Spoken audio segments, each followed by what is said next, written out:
no son inocuos, pueden afectar diversos órganos y las personas abandonan el tratamiento. Cuando la persona es diagnosticada de tuberculosis pulmonar y hay un programa de tuberculosis que hace que el paciente se quede en el hospital, hospitalizado, tiene todo el apoyo de diagnóstico, de tratamiento, todo está dentro del programa, no le cuesta nada. Si es que es pulmonar, y para poder, digamos, sustentar esto, tenemos que presentar que la baciloscopía sea positiva. Pero nosotros no. Las otras tuberculosis no están dentro del programa y los pacientes tienen muchas veces que pagar su tratamiento, ¿no? Entonces, como el esquema no es chiquitito de 14 días, sino son meses, son semanas, los pacientes abandonan su tratamiento. El paciente abandona, o sea, hasta que esté negativizada su baciloscopía, tiene que estar en el hospital. De esa manera protegemos que cuando salga no siga infectando. Pero cuando sale y hace un tratamiento ambulatorio y viene mensualmente a hacer todo su control con un equipo multidisciplinario, de darle su medicación para el mes, y le da para el mes, y le da para el mes, pero dentro de ese contexto puede empezar a presentar algunas complicaciones que le hacen al paciente que se siente bien, que ya no tose, que se ha engordado, que etcétera, etcétera, etcétera, pero debe seguir su tratamiento a abandonar. Y entonces tenemos el grupo de multidrogas resistentes o extremadamente multidrogas resistentes o resistentes a la rifampicina, resistentes a la isoniazida, etcétera, etcétera. Y para ellos se ha creado este esquema DPALM, la bedaquilina, que son drogas nuevas, esto es reciente, que se está instaurando desde el año pasado. La pretonamani, la nisotorida y el moxifloxacin. O sea, estas 4 drogas están siendo utilizadas, que son por vía oral, que el tratamiento que tiene ya esta resistencia, sus tratamientos duran 12 meses, si sobrevive y no se complica, hasta 12 meses, pero con esto se ha cortado a 6 semanas y todo es de administración oral y no es nada por vía parenteral como la estreptomicina que tiene que aplicarse por vía intramuscular. Entonces esto ha hecho que sea más accesible, pero aquí hay que cumplir algo muy importante en que el paciente cumpla el tratamiento. Si no lo cumple, estamos perdidos. Y nosotros tenemos ese rol de hacer entender con el control de que está teniendo esto, entonces le quito y le voy a agregar este. Ni siquiera tenemos un grupo grande de medicamentos, solo jugamos con estos. Pero hay que manejar con el control sostenido, decirle que no debe dejar de venir esos controles. Podemos manejar de que si quito le adiciono si le está ocasionando alguna reacción que no es la correcta. ¿Está claro? O sea, es responsabilidad del equipo de salud el que desaparezca la tuberculosis. Pero si simplemente viene, me siento mal, ya tome señor su pastilla, tome. En su casa tiene ahí un choclón de pastillas que no las está tomando y que regresa ya presentando resistencia a estas drogas. La vacuna se llama BCG, vacuna de Calmette-Guerin, que se utiliza el virus Enterobacterium bovis atenuado. Esta vacuna, antes, cuando yo estaba en el colegio, se aplicaba al nacer, a los 5 años, a los 10 y a los 15. El de 10 y 15 yo no lo recibí, ya estaba premonizando de que no servía para nada. La vacuna no sirve, excepto la primera, que se aplica al momento de nacer de ustedes. Yo me escondía en el baño para que no me vacunen, porque iba al colegio, tenía terror a las agujas, bien escondidita en el baño, y no recibí ni la de 10 ni la de 15. Pero las 2 primeras sí, ustedes también tienen acá su huella en el brazo derecho, ¿no? Su huella de la vacuna de la tuberculosis. ¿Para qué sirve entonces esa que nos vacunan cuando nacen? Bueno, a ustedes, que han vacunado cuando han nacido.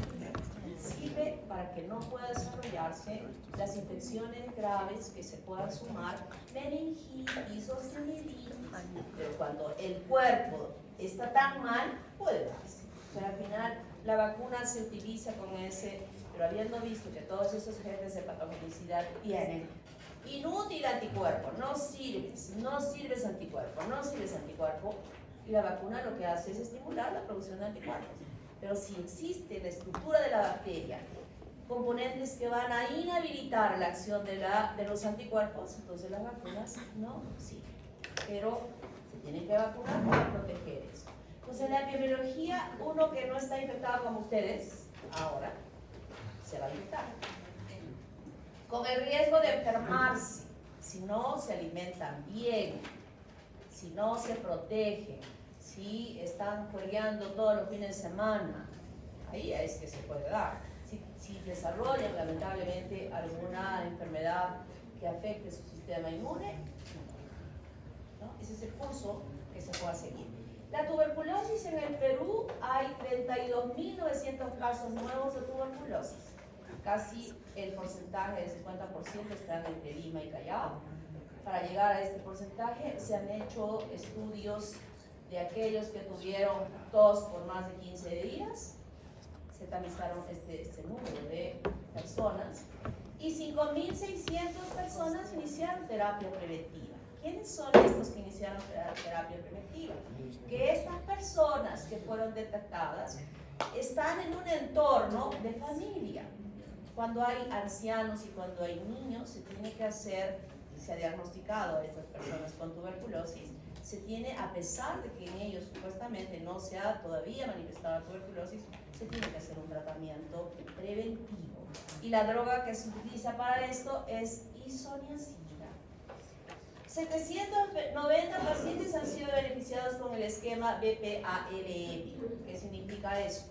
Que ya estaban encontrándose en ellos alguna resistencia a los antimicrobianos. En el 2023 hubieron 33.113 casos. Hemos disminuido en el 2024.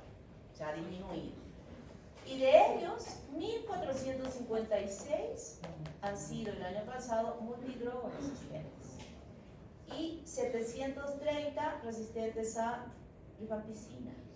Y se han registrado 10 casos de extremadamente resistentes, que es lo más grave.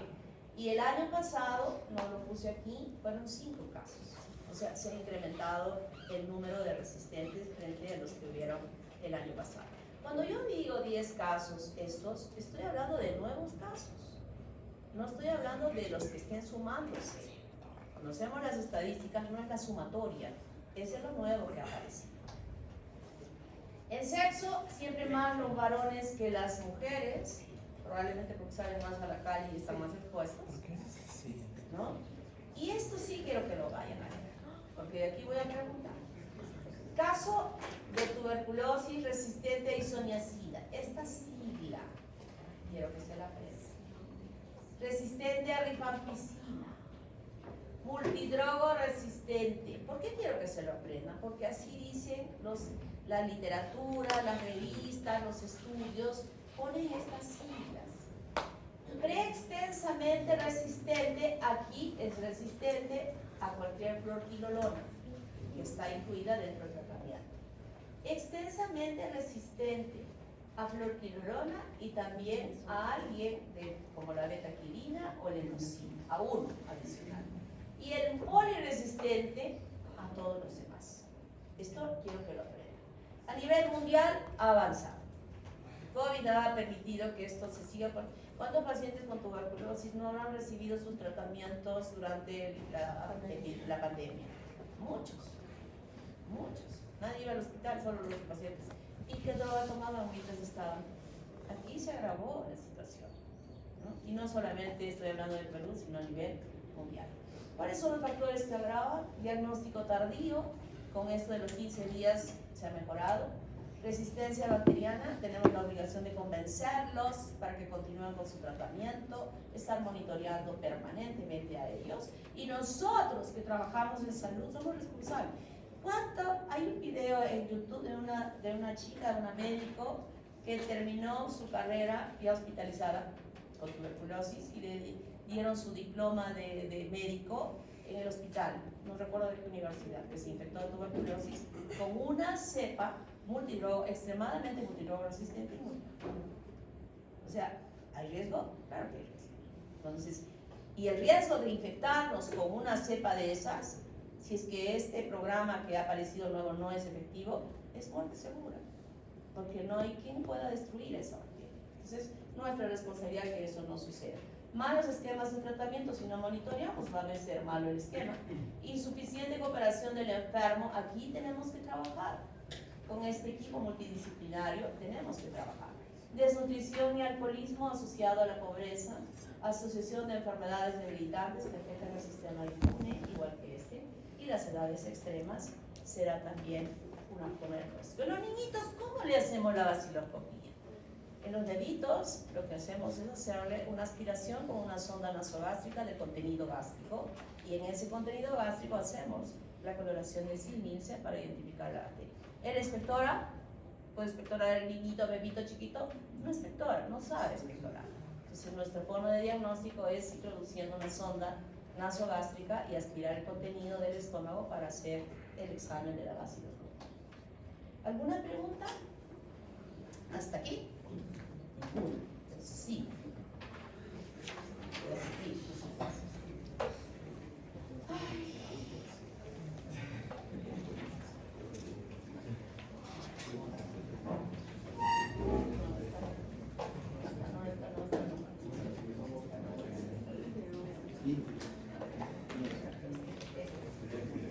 Se la vamos a ver cuando nos toca. El jueves, ¿no? Ahora vamos a hablar de, en lo que queda, de una bacteria importantísima, de un grupo de bacterias muy importantes. Yo ya estuve anunciando sobre esto. Habíamos hablado de las bacterias anaerobias toxigénicas, ¿verdad? Y en ella habíamos incluido a Clostridium, todos los Clostridium, toxigénicas. En este grupo, que yo he juntado a muchas bacterias, porque si no, es más largo, en realidad tiene un comportamiento similar de acción entre todas ellas, en la capacidad de daño que pueda dar. Y es más, cuando se produce una infección por estas bacterias, no actúan solitas, actúan en conjunto. Se juntan entre todas ellas para poder ocasionar un daño. Por eso es que las estudiamos juntas. Y les llamamos anaerobios no toxigénicos. Y tenemos que son estos integrantes de nuestra flora normal. Cuando hemos hecho la coloración del sarro, no las hemos podido identificar porque son bacilos, son cocos, gram positivos, gram negativos, y estaban ahí en la boca. En la piel, Propionibacterium acnes, que se encuentra en las glándulas sebáceas. Cuando se cierra el porito, puede estar ahí metido este anaerobio y puede ocasionar infecciones graves en la piel. O los Peptostreptococcus. Cuando hablamos de la boca y las vías respiratorias superiores, Porphyromonas, Prevotella, Fusobacterium, Peptostreptococcus, Veillonella, Actinomyces. Ahí están. Ese sarro nos ha podido mostrar a todas esas bacterias. Ahora no las podemos diferenciar porque simplemente estaba viendo la morfología y la reacción tintorial. En el colon, bacteroides, Bilophila warzotia, Peptostreptococcus, Clostridium, Eubacterium, Bifidobacterium. En el aparato genital femenino, en esa vagina, hay lactobacillus, pero esos son buenos. Pero son malos las porfiromonas, la Prevotella y los Peptostreptococcus. Este tipo de presencia de estas bacterias acá puede ocasionar, dije en la clase, no quiero, cuando yo hablé de endometritis y hablé de que un aborto no correcto podía ocasionar una infección en los genitales de la mujer, ¿se acuerdan? Que les dije.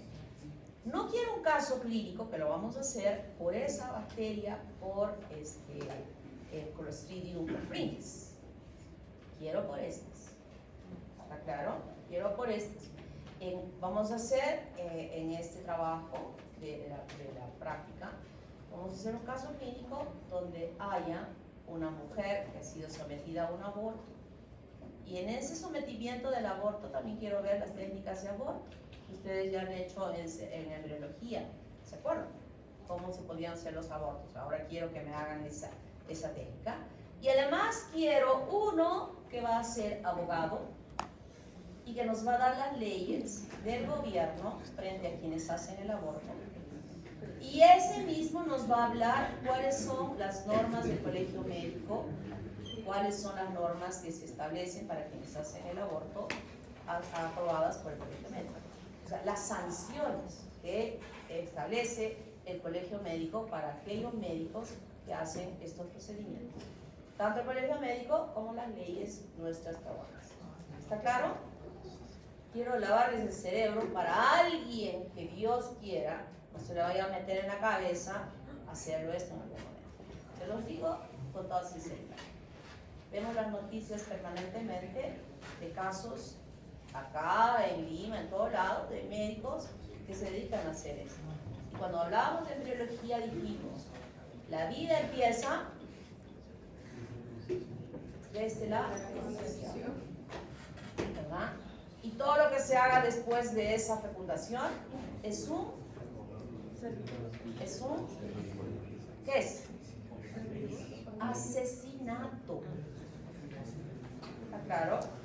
Y a veces el asesinato puede ser desde que están chiquititos hasta que son grandes, y eso lo vamos a analizar bien. Entonces, estas bacterias en procedimientos que no son los correctos, que si no se conoce la CELSE ni la TICELSE ni nada de eso, se olvidaron o no lo saben, hay el riesgo de que se pueda desarrollar una infección por anaerobios en los genitales de la mujer que puede dañar, permitiendo que se tenga que eliminar ese útero o simplemente morir la persona por un proceso infeccioso de esta naturaleza. Prebotela, porfiromonas, fusobacterium, bacteroides, actinomyces, que lo habíamos visto ya, el Propionibacterium agens, cómo destruye este anaerobio a la piel de la persona. Y se establece aquí en la glándula sebácea, donde es su fuente, y nosotros en el gran podemos visualizar estas características de la bacteria. Esto lo produce una infección por anaerobios. Los mobilucus, que producen infecciones a nivel de la vagina en la mujer, infecciones anaerobias que incluyen al micoplasma ovinis, está metido ahí cuando se produce la denominación que le llamamos vaginitis. Esto de vaginosis lo dicen algunos libros, pero no es correcto. Vaginosis simplemente es una inflamación, un daño a ese nivel. Pero cuando ponemos itis, significa infección. Y debería llamarse vaginitis porque la presencia del micoplasma hominis, de los bacteroides, que ya hemos estudiado micoplasma hominis, los mobilucus y la Gardnerella están presentes dentro de esta infección a nivel vaginal que se traduce con un flujo. Cuando Gardnerella está implicada, hay un flujo característico de un olor característico que parece pescado malogrado. Exactamente igual al olor que ustedes sienten cuando alguien que vive por José Luis Bustamante y Rivero pasa a la 1 de la tarde por el puente ese delante de la Facultad de Medicina y percibe ese olor. Ese es el que sentimos. Y sentimos a veces cuando subimos a un bus y de repente sentimos olor a pescado, sí, fuerte, ¿no? Y ustedes miran, ay, qué señora estará llevando un pescado ahí que sería valorado. Y vemos que nadie tiene ninguna bolsa al lado. Entonces las mujeres están con sus carteritas fuertes, ¿no? Ya les he dicho que cuando uno es médico y estudia medicina, todos los sentidos se desarrollan, todos. O sea, es innato en nosotros, no es que estemos, sino es algo que con lo que vamos aprendiendo, vamos sensibilizándonos frente a todo. La anatomía, este ojo está más ancho que el otro, esta cara más grande está desviada, o sea, todo nos convertimos en unos tremendos observadores. Y el olor también. Decimos, cuando vemos que no hay ninguna bolsa y órganos, alguien está con Gardnerella. Y cuando la paciente es examinada por el ginecólogo y se pone en posición ginecológica, Dios mío, qué espanto. Espanto no de ver, ¿no? Sino del olor que emite una mujer infectada con esta bacteria. Y se produce porque hay un incremento de poliadrinas como resultado de la acción de la bacteria en las células epiteliales que se están exfoliando allí. Y estas características se observan en las células, vamos a ver en la práctica, cómo podemos nosotros diagnosticar a Gardnerella y a mobilucus simplemente con un frotis de la secreción de la vagina. No vamos a hacer cultivos, no tenemos cultivos, pero sí tenemos muchas muestras de mujeres que han tenido este problema de las infecciones y se traduce con estos flujos malolientes y de gran variedad de colores. Y en el caso de estos anaerobios ya no es una secreción blanquecina, sino es una secreción plomiza. Plomiza. Streptococcus, son igualitos que los estreptococos que hemos conocido, pero son anaerobios. Cuando los cultivan, incluso crecen igualito en el agar sangre, igualito, pero claro, bajo anaerobiosis en el medio para permitir su crecimiento. La veilonela son cocos gram negativos, que aquí ni están unidos, sino están sueltitos. Esta bacteria sueltita, lo había dicho siempre, es importante que se junten y ni siquiera necesitan juntarse. Bifidobacterium, esta es la morfología que tienen como huesitos del bifidobacterium. Los lactobacillus, esta es la muestra de una mujer con su célula epitelial, donde no hay ni un solo leucocito por acá, pero sí están estos bacilos. Son los bacilos de donde vienen. Esta es la secreción normal que toda mujer debiera tener. No hay infección, no hay nada, está totalmente limpiecita. Sí hay bacterias, porque son parte de la flora. ¿Y quiénes son esas bacterias? Lactobacillus. Pero cuando ya una mujer, hay lactobacillus, pero también hay leucocitos. Una mujer que de repente tiene un dispositivo intrauterino o ya tiene una actividad sexual, esto es el cambio que se va a ver de estos leucocitos. Pero estamos observando que tiene una buena cantidad de bacilos de Goderella. Pero hay situaciones donde no vemos nada de bacilos de Goderella. Y vemos Modilungus, o vemos Gardnerella, o vemos otro tipo de bacterias. ¿Qué ha pasado ahí? Ha habido una alteración de la microbiota vaginal y que se traduce en un flujo de una infección que se está desarrollando a nivel de la vagina. ¿Cuáles son los principales géneros de las bacterias anaerobias? Bacilos gram positivos no esporulados, Actinomyces, Propionibacterium, Eubacterium y Modilungus. Bacilos gram negativos, bacteroides, porfiromonas, Trebotella, Fusobacteria, Cluirophila. Cocos gram positivos, Streptococcus y cocos gram negativos, Veilonella. Entonces, estos independientemente no llegan a producir infecciones solitas. Dicen, dame la mano, actuemos juntos. Yo te voy a dar mi pistola y tú me das tu cuchillo. Yo te doy mi revólver y tú me das tu machete. Mejor juntémonos y entre los dos, aparte yo uso mi machete, tú haces lo otro y simultáneamente producen infección. Y no solamente ello, pueden propiciar además que bacterias aerobias se suben al lecho, provocando que la infección sea aún mayor. Y eso es lo que tenemos. ¿Bien?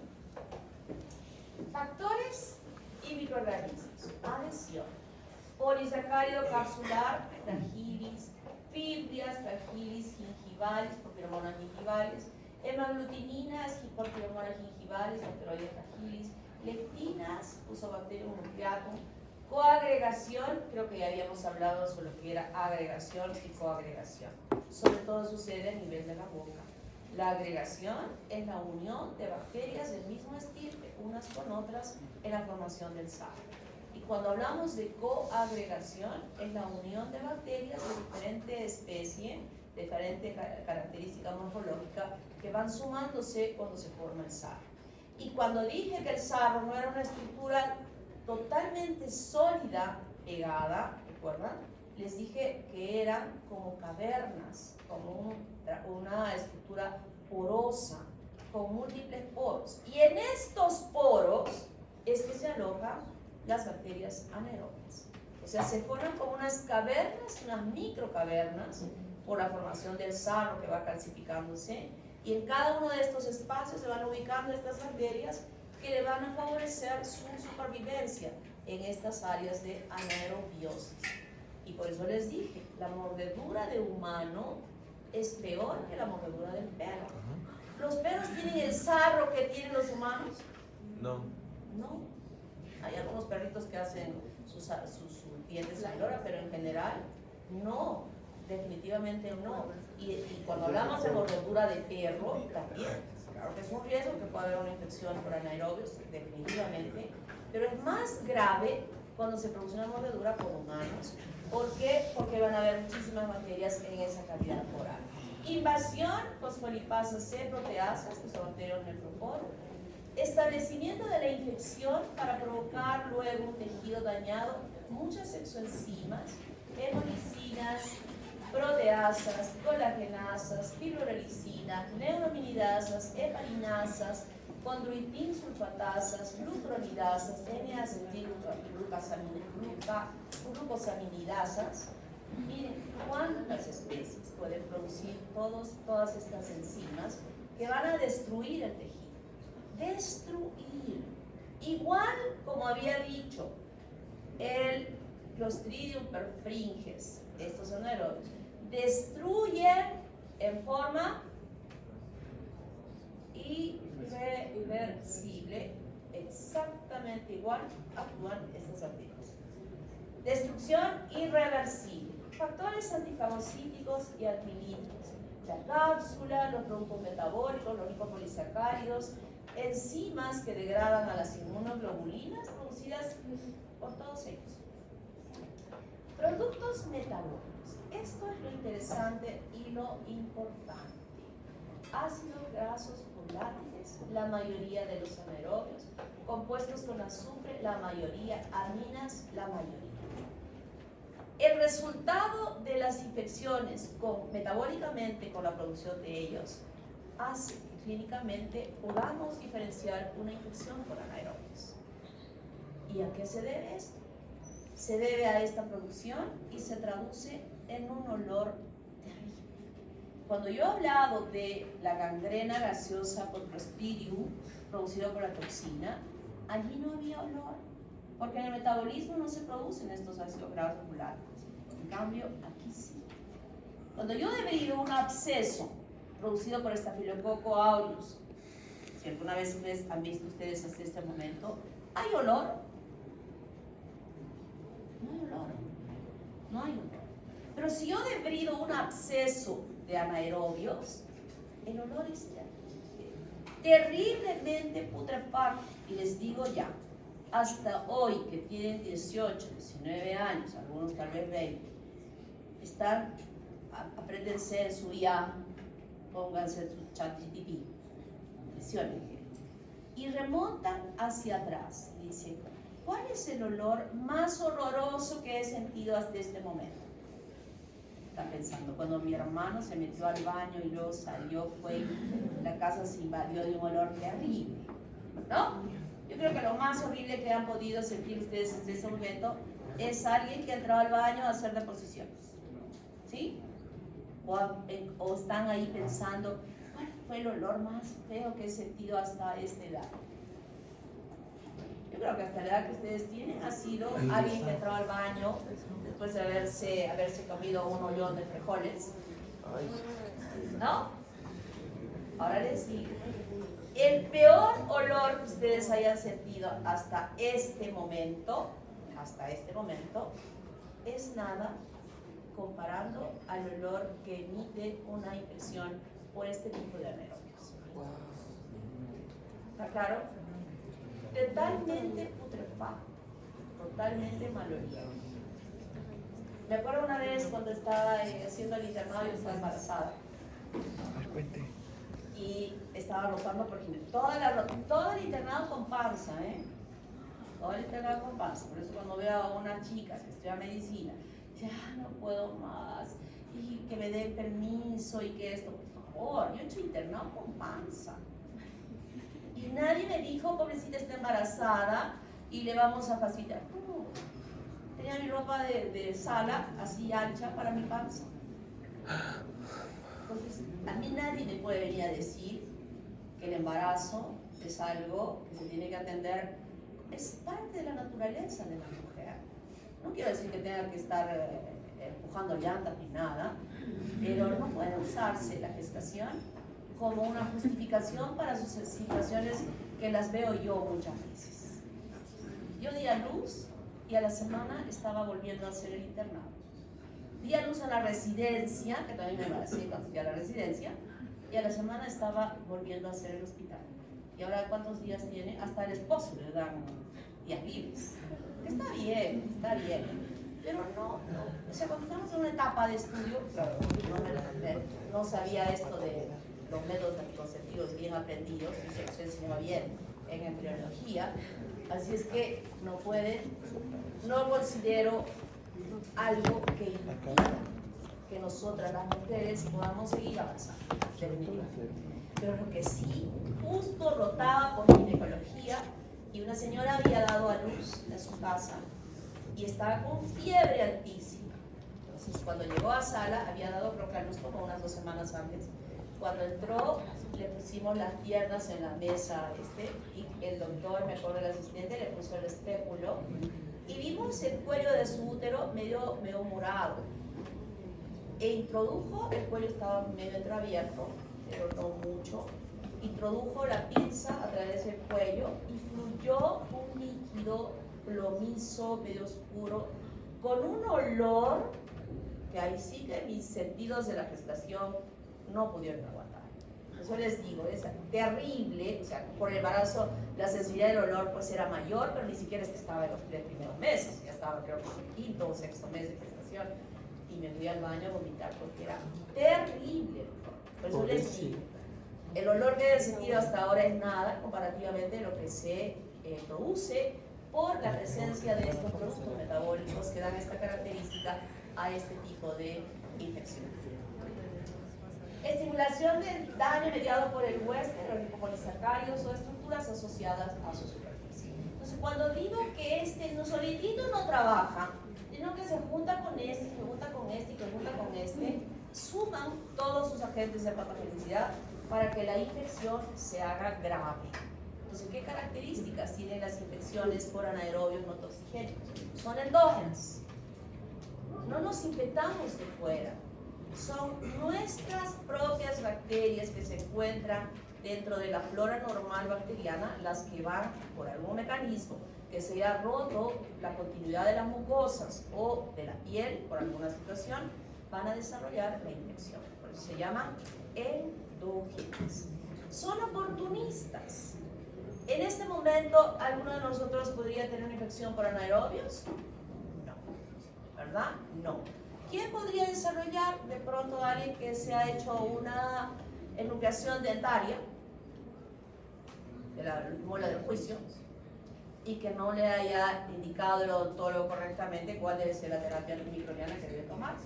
Es posible que se produzca. Inespecíficas. No hay una acción específica de cada uno porque son muchas las que van a aportar, o sea, no hay algo típico y característico de cada una que pueda participar en él porque son muchas. Son mixtas, todas. Trabajan, suman sus esfuerzos conjuntamente de acuerdo al lugar donde se esté iniciando la infección y que sabemos que en cada lugar no hay una bacteria, sino hay un grupo de bacterias que van a aportar sus agentes de patogenicidad. Polimicrobianas, aerobias, inicialmente anaerobias y dije, se pueden sumar las aerobias. Y cuando se suman también van a ir viniendo con sus armamentos para ocasionar aún un daño mayor. Entonces, cuando tenemos nosotras en esta secuencia de cómo se produce este daño de estas bacterias, es una bacteria de la flora normal. De boca, de piel, de vagina, de intestino, de tracto respiratorio alto, de cualquiera de estos lugares. Se rompe la piel o las mucosas, se contamina el tejido. Obviamente el daño será mayor cuanto mayor área de daño puede existir. Y ellas en conjunto van a permitir un descenso de potencial y inicialmente va a haber una alteración vascular a ese nivel, provocando una mayor presencia de oxidorreducción producto del metabolismo de las bacterias, por insuficiencia vascular, por necrosis o por cuerpos extraños. Esto va a facilitar que se pueda desarrollar la infección en el lugar donde se produjo inicialmente el proceso.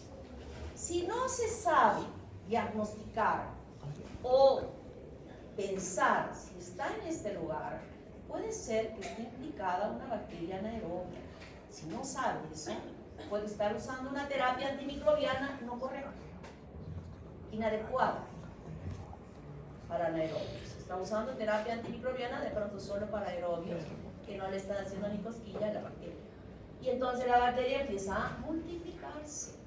Y en este proceso de multiplicación incluso se va a sumar los aerobios, los facultativos, los microaerófilos, y con alteraciones de sistemas de defensa del huésped y esta sucesión, sumando todos sus agentes de patogenicidad, se va a desarrollar un absceso inicial que va a ir extendiéndose rápidamente y puede llegar a través de la sangre a otros lugares, pero también extenderse a los tejidos vecinos y ocasionar incluso tras de la sangre lugares donde pueda dispararse estas bacterias y ocasionar infecciones generalizadas.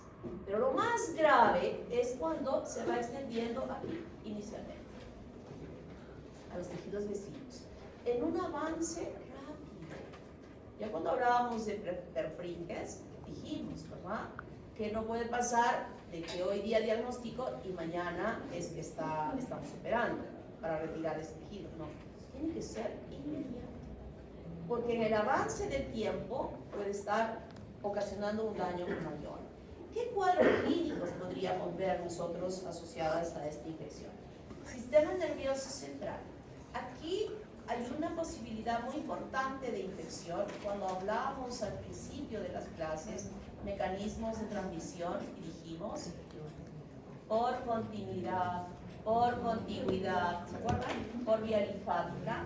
Esos mecanismos son muy importantes aquí. Por ejemplo, puede producirse un absceso cerebral, un absceso epidural y un absceso subdural. Cuando digo estos abscesos, definitivamente ha sido el origen para el ingreso con estos procedimientos de colocar anestésicos o el procedimiento para hacer la obtención de un líquido cefalorraquídeo no adecuadamente con la limpieza de la piel, haber introducido dentro bacterias que se encontraban en la piel, anaerobias. Cuando digo absceso cerebral, puede ser por contigüidad de una alteración infecciosa de los senos, de una sinusitis, que puede dispararse ahí. Y cuando hablo de senos, de la sinusitis, una de las bacterias que usualmente puede estar implicadas son bacterias anaerobias. Y hay que pensar en ellas cuando se agotan todas las terapias que se emplean y no hay recuperación de ese paciente. ¿Quiénes pueden estar? Fusobacterium, Streptococcus propio, un bacterio que habíamos visto que estaba en la piel, igual que este, y que podrían estar ocasionando estos abscesos, y este puede estar en la cavidad oral. Piel y tejidos blandos, lesiones por mordedura, humana o de perro. Celulitis, úlcera de decúbito, aquello que yo había hablado de los viejitos que estaban echados, que no los atendían, puede infectarse con anaerobios. Úlcera de pie diabético,